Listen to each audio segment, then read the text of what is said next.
bênção da igreja, para a bênção daquele que está participando conosco dessa transmissão. Hoje começa e termina na próxima quarta, Encontros com o Maligno. Encontros com o Maligno, na nossa série embasada no livro de Atos, onde temos caminhado semana após semana, versículo após versículo, capítulo após capítulo, desse livro que trata dos primórdios da história da igreja, para podermos entender aquilo que nós fomos lá no início da fé cristã. E o nosso texto de hoje está em Atos 16, do 16 ao 22, Atos 16, do 16 ao 22, que nos diz assim: E aconteceu que, indo nós à oração, nos saiu ao encontro uma jovem que tinha espírito de adivinhação, a qual, adivinhando, dava grande lucro a seus senhores. Esta, seguindo a Paulo e a nós, clamava dizendo: Estes homens que nos anunciam o caminho da salvação são servos do Deus Altíssimo. E isto fez ela por muitos dias. Mas Paulo, perturbado, voltou-se e disse ao espírito: Em nome de Jesus Cristo, te mando que saias dela. E na mesma hora saiu. E, vendo seus senhores que a esperança do seu lucro estava perdida, prenderam Paulo e Silas e os levaram à praça, à presença dos magistrados. E, apresentando-o aos magistrados, disseram: Estes homens, sendo judeus, perturbaram a nossa cidade e nos expõem costumes que não nos é lícito receber nem praticar, visto que somos romanos. E a multidão se levantou unida contra eles, e os magistrados, rasgando-lhes as vestes, mandaram açoitá-los com varas. Palavra fortíssima, com muitas implicações para mim e para você. Vamos orar nesse momento. Pai querido, Pai amado, eu não sei quem essa palavra está alcançando nessa hora, mas Tu sabes, e como Deus soberano que eu quero descansar agora no Senhor, sabendo que a Tua palavra gerará os efeitos desejados pelo Teu Espírito Santo sobre cada vida que está sendo agora alcançada por ela. Precisamos Te ouvir, Senhor. Estamos ligados nesse anseio, todos unidos em torno desse objetivo. Queremos ouvir a voz do Teu Espírito Santo agora, em nome do Senhor Jesus. Amém. Você já teve algum encontro com o diabo tete a tete, cara a cara? Você já teve a oportunidade de ver o inimigo de nossas almas agindo à sua frente de modo escancarado, descoberto, manifesto, sem máscaras? No texto que lemos hoje em Atos, nós vemos Paulo e seus companheiros tendo esse tipo de encontro. Encontro esse que você pode ter a qualquer momento da sua vida cristã, pois nenhum crente legítimo está isento desse cruzamento espiritual em algum instante de sua caminhada neste mundo. Alguns desses encontros são esperados, você sabe que são inevitáveis. Há situações na vida em que, à medida que as coisas vão acontecendo, tomando seu rumo, você sabe que cedo ou tarde terá que se confrontar com Satanás, ter um encontro com ele, inevitavelmente. Mas a grande maioria desses encontros com o inimigo não é programada. São encontros repentinos, abruptos, e quando você se dá conta, o maligno já está à sua frente. Às vezes, de modo claro, em que não há dúvidas, é o diabo que está diante de nós. Mas, em outros períodos, na maioria das vezes, o mal é travestido, disfarçado, enfeitado, e carecemos de muita sabedoria para lidarmos com ele. Como disse Paulo numa tradução livre feita pela teóloga Marva Dahl, vistam-se com a armadura de Deus para que continuem sendo capazes de permanecer firmes contra os métodos de agir do diabo. Contra os métodos de agir do diabo. Há muitos métodos de ação do nosso inimigo, e nós vamos falar sobre isso a partir de hoje, finalizando esse texto bíblico na próxima quarta-feira, na continuação do livro de Atos. Então eu quero que você apenas se relembre de nosso tema. Nosso tema para hoje: encontros com o maligno. Encontros com o maligno. E a primeira verdade que eu quero trazer para o seu coração é a seguinte: há pessoas que são possessas pelo mal. Há pessoas que são possessas pelo mal. Atos 16 diz assim: e aconteceu que, indo nós à oração, nos saiu ao encontro uma jovem que tinha um espírito de adivinhação, a qual, adivinhando, dava grande lucro aos seus senhores. Espírito de adivinhação. No grego, a língua que Lucas usa para escrever o livro de Atos, espírito de adivinhação significa literalmente espírito de Piton, que era uma cobra da mitologia clássica, que, segundo a crença dos gregos, vigiava o templo de Apolo.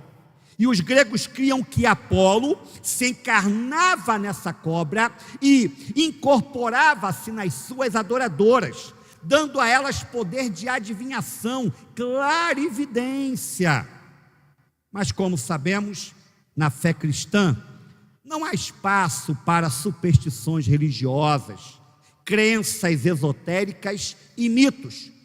Todo poder espiritual que não vem de Deus, vem do diabo, e ponto final. No que diz respeito a qualquer tipo de manifestação espiritual, ou você está cheio de Deus, sendo usado pelo seu Espírito Santo, ou está sendo diretamente influenciado, ou até possuído por entidades malignas. Não há como ficar em cima do muro quanto a essa verdade. Paulo entendia bem isso. Olha o que temos lá em Atos 16, 18. Mas Paulo, perturbado, voltou-se e disse ao Espírito: em nome de Jesus Cristo, te mando que saias dela. E na mesma hora saiu. Paulo expulsou aquele espírito no nome, na autoridade de Jesus Cristo. Observe, aquela jovem adivinhadora era uma espécie de patrimônio da cidade, uma figura até folclórica, procurada por muitos quando precisavam de algum tipo de consulta espiritual. Paulo não se deixou levar por essa crença normal que fazia parte da cultura pagã greco-romana. O que tinha ali, Paulo sabia, não era um espírito doméstico, familiar, amigável, era um demônio. E de um jeito impetuoso, aquele demônio, aquele espírito foi tratado, sendo expulso no nome de Jesus. E aqui, quero chamar a sua atenção para um quesito importante. Parece incrível isso, mas há pessoas que são mais susceptíveis, mais sensíveis a esse tipo de domínio do diabo sobre suas vidas. De uma forma que não podemos explicar, há certos indivíduos que, independentemente de serem cristãos ou não, de professarem algum credo ou religiosidade, o diabo não tem poder para tomar o controle de suas almas. Por sua vez, há pessoas que o diabo faz de gato e sapato, mostrando-se de forma terrível em alguns, e de um modo mais contido, mais encoberto em outros. Você já viu uma pessoa manifestando entidades demoníacas publicamente? É uma das cenas mais tristes e assustadoras, aterradoras, que se podem presenciar. A pessoa perde totalmente a sua identidade enquanto ser humano criado à imagem e semelhança de Deus. Ela se torna um bicho, um boneco nas mãos de Satanás. Ela perde completamente a razão, o amor próprio e o amor para com o seu próximo. ele sai de sua própria consciência e outra pessoa espiritual assume a direção de sua mente. Quem já viu algo assim, não se esquece jamais. É uma cena gravada para todo sempre na memória humana. Porém, por incrível que pareça, escute isso, o pior não é o demônio que se manifesta publicamente, e sim o demônio que está oculto, e oculto na vida de quem se diz um servo de Deus, um crente em Jesus. Aquele ente maligno que se expõe, se manifesta à vista de todos, você sabe que ele está ali, e juntamente com os seus irmãos, você tem força em Jesus para expulsá-lo. Porém, aquela entidade espiritual que está escondida é muito difícil de se identificar, pois ela age de modo dissimulado, para se parecer trigo, quando na verdade é joio. E vou lhe dar uma notícia assustadora. Não se escandalize com o que eu vou lhe dizer. Há hoje muitos demônios escondidos dentro da igreja de Cristo. Vou repetir a minha afirmação. Há hoje muitos demônios escondidos dentro da igreja de Cristo. Você duvida disso? Eu quero compartilhar um texto agora com você. Um texto interessante no Novo Testamento que nos leva a refletir sobre essa palavra que agora eu lhes disse. Está lá em Lucas capítulo 4, versos 33 ao 35. Na sinagoga havia um homem possesso de um demônio, de um espírito imundo. Ele gritou com toda a força: que queres conosco, Jesus de Nazaré? Vieste para nos destruir? Sei quem tu és, o Santo de Deus. Jesus o repreendeu e disse: cale-se e saia dele. Então o demônio jogou o homem no chão diante de todos e saiu dele sem o ferir.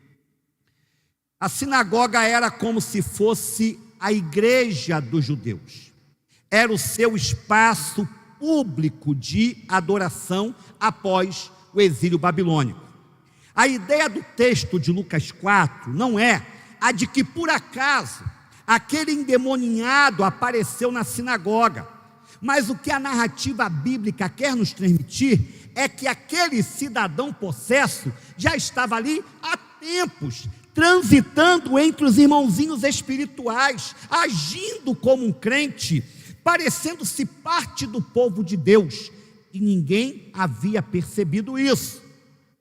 Infelizmente, o mesmo acontece hoje. E como acontece, pessoas não convertidas, que se dizem parte da família de Deus, mas que na prática são da família do diabo, semeadas pelo maligno na plantação de Deus, para gerar divisões, discórdias, contendas, pecados na congregação.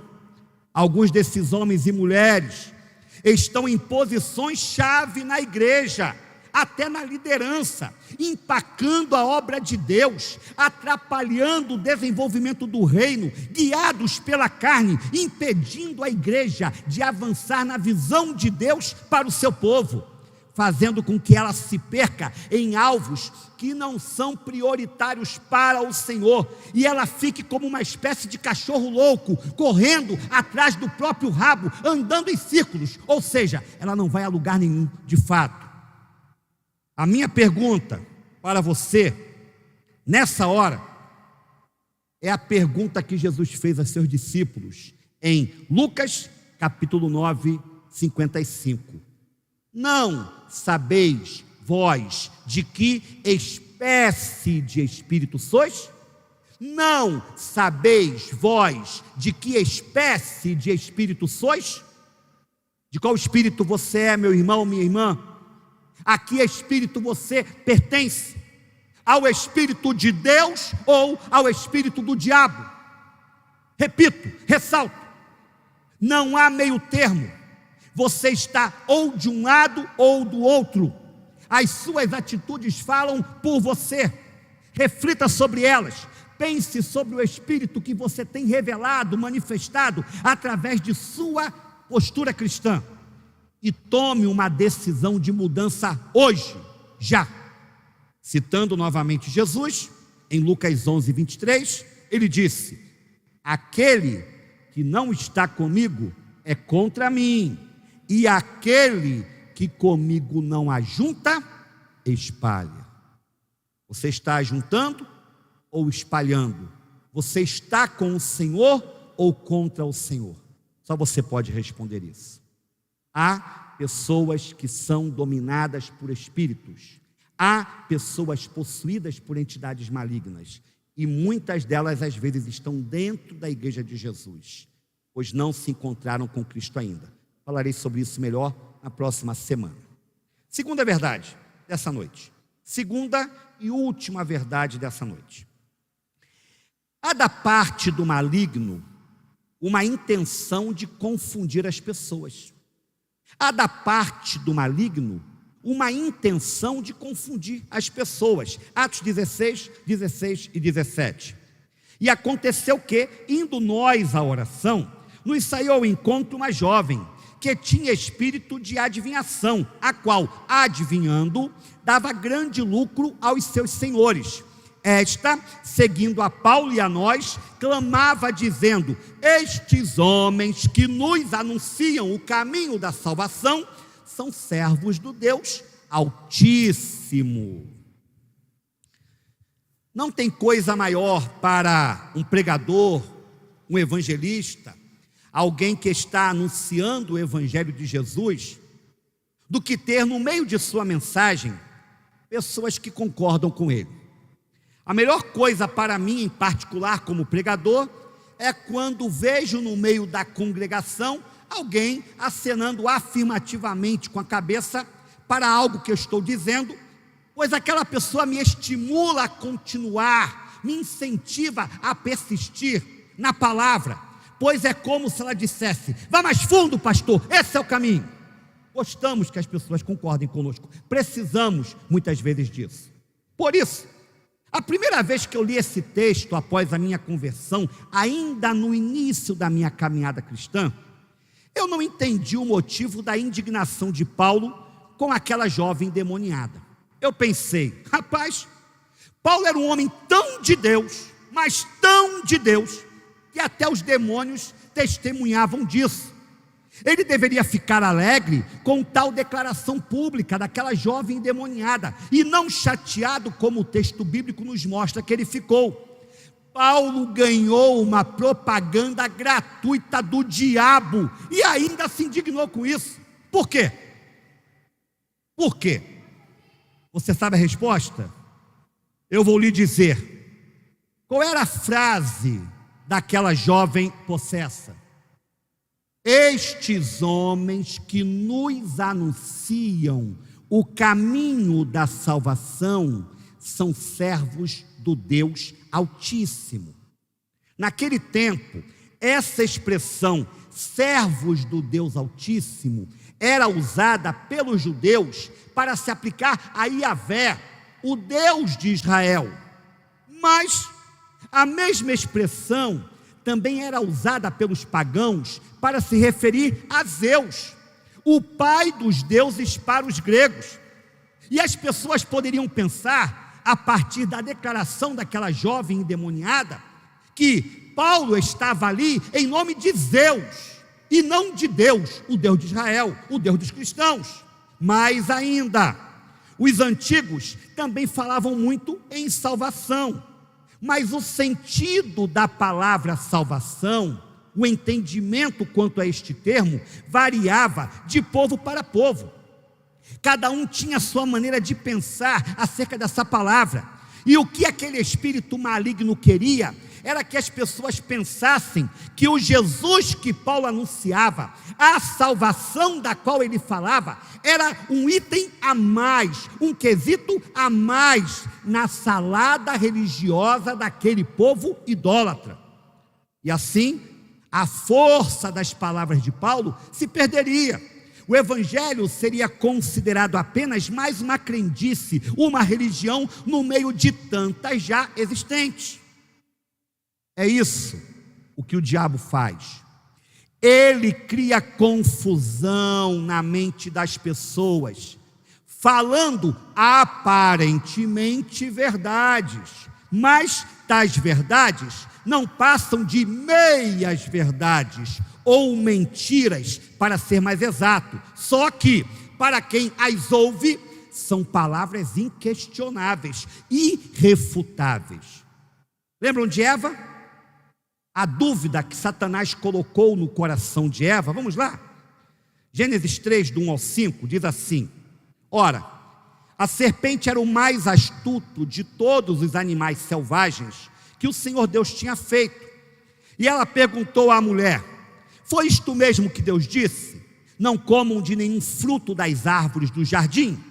Respondeu a mulher à serpente: podemos comer do fruto das árvores do jardim. Mas Deus disse: não comam do fruto da árvore que está no meio do jardim, nem toquem nele. Se ligue nisso.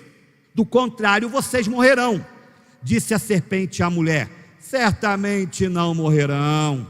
Deus sabe que, no dia em que dele comerem, seus olhos se abrirão, e vocês serão como Deus, conhecedores do bem e do mal. Gênesis 3, do 1 ao 5. Interessante.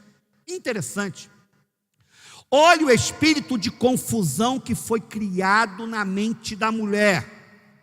Observe o que diz lá em Gênesis 2, sobre a palavra original de Deus ao casal. E o Senhor Deus ordenou ao homem: coma livremente de qualquer árvore do jardim, mas não coma da árvore do conhecimento do bem e do mal, porque no dia em que dela comer, certamente você morrerá. O Senhor disse o quê?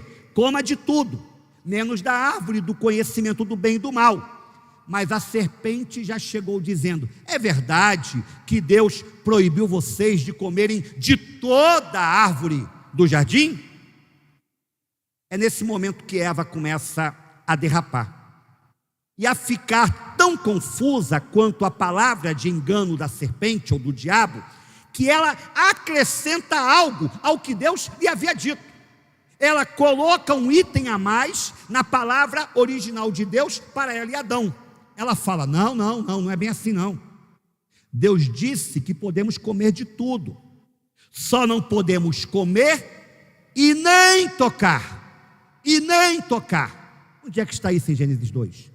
Onde é que está esta parte da palavra de Deus? Ela acrescentou: e nem tocar no fruto da árvore do conhecimento do bem e do mal. A partir dessa semente de dúvida, ficou fácil para Satanás a queda de Eva. E o restante da história nós já a conhecemos muito bem. Nós somos hoje resultado direto dessa história. Ainda hoje é assim. Quantas palavras de Deus você já recebeu, embasadas biblicamente, ditas por alguém que queria o seu bem, uma pessoa idônea, íntegra, mas aí chega aquele camarada inspirado pelo diabo e ele lhe sussurra nos ouvidos: ei, bobinho, bobinha, será que é assim mesmo? Será que foi isso que realmente Deus quis dizer? Será que foi isso o que ele falou? E a verdade que você tinha como certa, abençoadora, transformadora, torna-se em mentira. E o que é pior em muitos casos, você se torna induzido a fazer o que é totalmente o contrário, por alguém que supostamente lhe era uma pessoa bem intencionada. Por favor, entenda o que eu estou falando. O cristão que cresce é aquele que é capaz de analisar criticamente a mensagem que ouve. Ele procura sempre confirmação na palavra para cada ensino recebido, até mesmo quando esse ensino vem do seu pastor. Nós não queremos uma igreja cheia de vaquinhas de presépio, gente que não pense por si mesmo e aceite qualquer doutrina que lhe é apresentada. O que quero que você compreenda é que existem indivíduos, sim, usados pelo diabo para causar dúvidas no seu coração acerca da palavra de Deus, como temos aqui, através da jovem com o espírito de adivinhação, que tentou criar um distúrbio, uma balbúrdia em meio à palavra pregada por Paulo em relação aos seus ouvintes. Quanto a esse tipo de gente, você tem que ter muito cuidado. O livro de Judas, o pequeno livro de Judas, lá no finalzinho do Novo Testamento, fala sobre isso. Olha lá o que ele diz: pois certos homens, cuja condenação já estava sentenciada há muito tempo, infiltraram-se dissimuladamente no meio de vocês. Estes são ímpios, ou seja, não convertidos, embora na igreja, e transformam a graça de nosso Deus em libertinagem. Estão corrompendo, adulterando a palavra, pregando mentiras, e negam Jesus Cristo, nosso único soberano e Senhor. Todavia, amados, lembrem-se do que foi predito pelos apóstolos de nosso Senhor Jesus Cristo. Eles diziam a vocês: nos últimos tempos haverá zombadores que seguirão os seus próprios desejos ímpios. Estes são os que causam divisões entre vocês, os quais seguem a tendência da sua própria alma e não têm o Espírito, não são crentes. Judas 1, 4, 17 ao 19. Judas está aí falando de impostores, e esse Judas aqui não é o Judas que traiu Jesus, pelo amor de Deus, não me venha pensar desse modo. Esse Judas aqui era o irmão de Jesus, ok? E de Tiago, líder da igreja de Jerusalém. Judas está falando de pessoas endemoninhadas, que se passavam por servos de Deus, e acabam dentro da igreja de Cristo, apenas com o intuito, criar confusão. Como é que nós podemos agir no meio de tal investida maligna? Judas dá a resposta, olha o que ele fala: edifiquem-se, porém, amados, na santíssima fé que vocês têm, orando no Espírito Santo.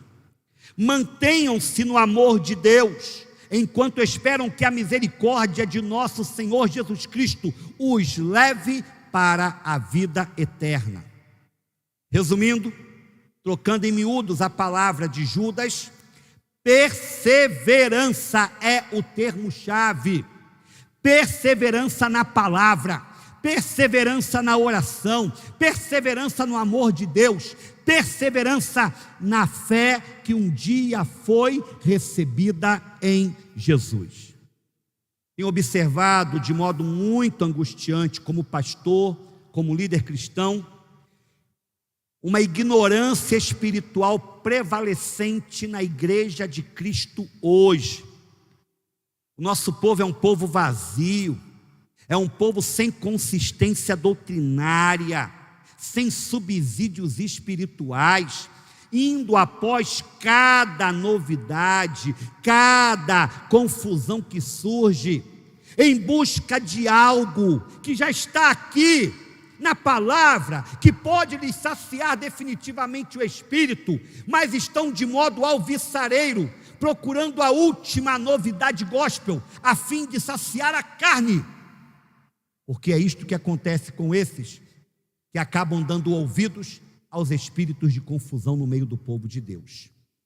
Meu amado, o cenário de hoje, minha amada, o cenário de agora, está propício para os falsos profetas apocalípticos.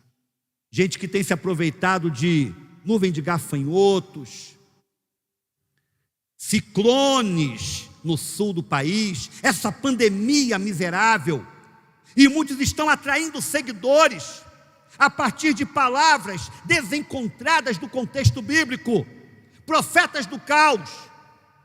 Mas eu quero lhe dizer, como seu pastor, você membro da igreja Batista Memorial em Teixeira de Freitas, você, meu amigo, que porventura esbarrou aqui por esse canal e já tem participado conosco há algum tempo, eu quero lhe dizer, é o momento de nos voltarmos para a palavra, é o momento de nos reedificarmos, é o momento de perseverarmos na oração e nas escrituras sagradas.